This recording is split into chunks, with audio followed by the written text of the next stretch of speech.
Menguak misteri sholawat menurut perspektif ilmiah. Sholawat adalah merupakan perintah langsung dari Allah Subhanahu wa Ta'ala.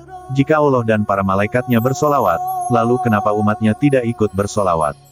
Allah Subhanahu wa Ta'ala dan para malaikatnya bersolawat kepada Nabi, bukan karena Allah berwasilah kepadanya, akan tetapi semata-mata untuk memuji beliau di hadapan seluruh makhluk ciptaannya, dari sosok utusan Allah dan umatnya di akhir zaman, yang paling diistimewakan untuk mengemban tonggak estafet risalah kenabian dibanding Nabi Rasul dan umat sebelumnya. Dalam Al-Quran Surah Al-Imran ayat 110 disebutkan, "Kamu adalah umat yang terbaik yang dilahirkan untuk manusia, menyuruh kepada yang ma'ruf, dan mencegah dari yang munkar, dan beriman kepada Allah. Sekiranya ahli kitab beriman, tentulah itu lebih baik bagi mereka, di antara mereka ada yang beriman, dan kebanyakan mereka adalah orang-orang yang fasik." Kenapa harus bersolawat? Sesungguhnya Allah dan para malaikatnya bersolawat untuk Nabi. Wahai orang-orang yang beriman, bersolawatlah kamu untuk Nabi dan ucapkanlah salam dengan penuh penghormatan kepadanya. Quran Surah Al-Ahzab ayat 56. Perintah ini jelas dan memiliki banyak keutamaannya. Adapun keutamaan solawat seperti yang digambarkan dalam hadits sahih dan hasan disebutkan antara lainnya, adapun orang yang membacanya akan mendapatkan balasan solawat dari Allah, dan sambutan yang sama dari Rasulullah dan para malaikatnya, dapat meningkatkan derajat dan menjauhkan kefakiran, mendapatkan syafaat dari Rasulullah di yaumil akhir, juga akan mendapatkan keberkahan hidup, mendapatkan ampunan Allah dan balasan kebaikan, serta masih banyak lagi keutamaannya. Solawat adalah penghubung antara Allah dengan umatnya, agar mendapatkan frekuensi yang sama, karena tanpa mendapatkan frekuensinya tak mungkin ada kontak dengan Allah. Lihat saja, walaupun 1 mm jaraknya dekat dari sebuah sender radio, kita letakkan radio dengan frekuensi yang tidak sama, maka radio kita itu tidak akan mengeluarkan suara dari sender tersebut. Begitu juga dengan Allah, walaupun Allah berada lebih dekat dari kedua urat leher kita, tak mungkin ada kontak jika frekuensinya tidak kita temukan. Dan ingatlah, kami lebih dekat kepadanya daripada urat lehernya. Quran Surat Al-Ahqaf ayat 16. Lalu bagaimana cara mendapatkannya? Yakni melalui isi dada Rasulullah. Dan berpegang teguhlah kamu semuanya pada tali agama Allah, dan janganlah kamu bercerai-berai. Quran Surat Al-Imran ayat 103.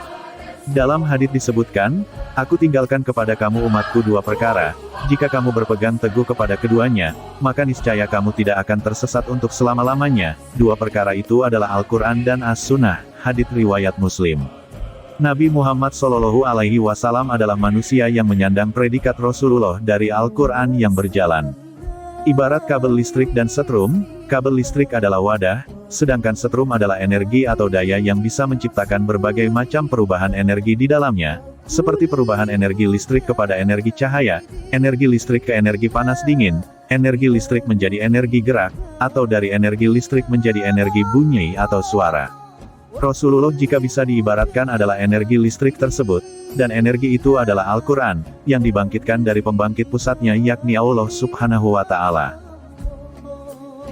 Dan Rasulullah kita tahu adalah sosok manusia yang telah dispesifikasi khusus oleh Allah hatinya, sehingga mampu menerima masuknya tegangan voltase yang begitu tinggi, sebelum diteruskan untuk menjadi rahmat bagi seluruh semesta alam, atau kata lain kita sebagai manusia biasa yang lemah selain Rasulullah, pasti tak akan bisa menerima langsung, kecuali telah dispesifikasi khusus guna menampung tajalinya Allah. Sistem tersebut dapat kita perhatikan dalam kinerja rangkaian paralel listrik, yang telah dirancang dan disusun secara berjejer atau juga berderet. Di dalam rangkaian ini semua komponen akan dipasang secara paralel dengan menggunakan sumber tegangan yang sama, namun memiliki cabang yang berbeda-beda. Gambaran komponen ini bisa terlihat dalam Quran Surah Al-Fatir ayat 32. Kemudian kitab itu kami wariskan kepada orang-orang yang kami pilih di antara hamba-hamba kami. Kemudian dalam surat Al-Kahfi ayat 17 disebutkan, barang siapa diberi petunjuk oleh Allah, maka dialah yang mendapat petunjuk, dan barang siapa disesatkannya, maka engkau tidak akan mendapatkan seorang petunjuk dari wakil-wakil Allah yang dapat memberi petunjuk kepadanya. Seperti charger handphone yang sudah dirancang kapasitasnya, agar bisa menampung aliran listrik yang arus voltasenya memiliki tegangan tinggi. Inilah yang dimaksud transformator pada diri Rasulullah itu sendiri. Sesungguhnya aku diutus hanya untuk menyempurnakan kemuliaan akhlak manusia. Hadits riwayat Al-Baihaqi dari Abu Hurairah radhiyallahu anhu. Rasulullah telah mentransfer energi itu menjadi dian atau pelita, dengan maksud untuk menerangi dada-dada manusia dari kegelapan dunia. Lihat saja sunatullah pada penciptaan matahari, hanya cahaya matahari saja yang satu-satunya sampai pada matahari. Tak ada yang sampai pada matahari melainkan cahayanya sendiri. Juga gas-gas yang saringan-saringannya tak ada yang sampai pada matahari. Yang bisa sampai pada matahari hanya cahayanya, karena ia terbit darinya, dan tak bercerai siang dan malamnya dengannya. Kalaulah matahari umurnya 1.000.000 tahun, maka cahayanya pun akan berumur 1.000.000 tahun pula. Kalau matahari hilang maka cahayanya pun akan hilang.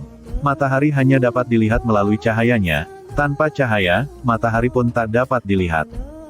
Namun cahaya matahari, bukanlah matahari, cahaya matahari adalah getaran transversal dan longitudinal dari matahari sendiri. Dan Rasulullah adalah satu-satunya manusia akhir zaman yang mendapat nur ilahi dalam dadanya. Mutlak jika hendak mendapatkan frekuensi Allah, ujung dari nur itu yang berada dalam dada Rasulullah harus dihubungi. Bagaimana cara menghubungkannya, sementara Rasulullah sudah wafat sekian lama? Yakni dengan memperbanyak solawat atas Nabi, tentu akan mendapatkan frekuensi beliau, yang otomatis pula akan mendapatkan frekuensinya Allah. Tidak kukabulkan doa seseorang, tanpa solawat atas Rasulku.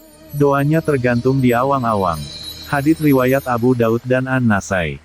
Jika diterjemahkan secara akademis, mungkin kurang lebih, tidak engkau mendapat frekuensiku tanpa lebih dahulu mendapat frekuensi Rasulku.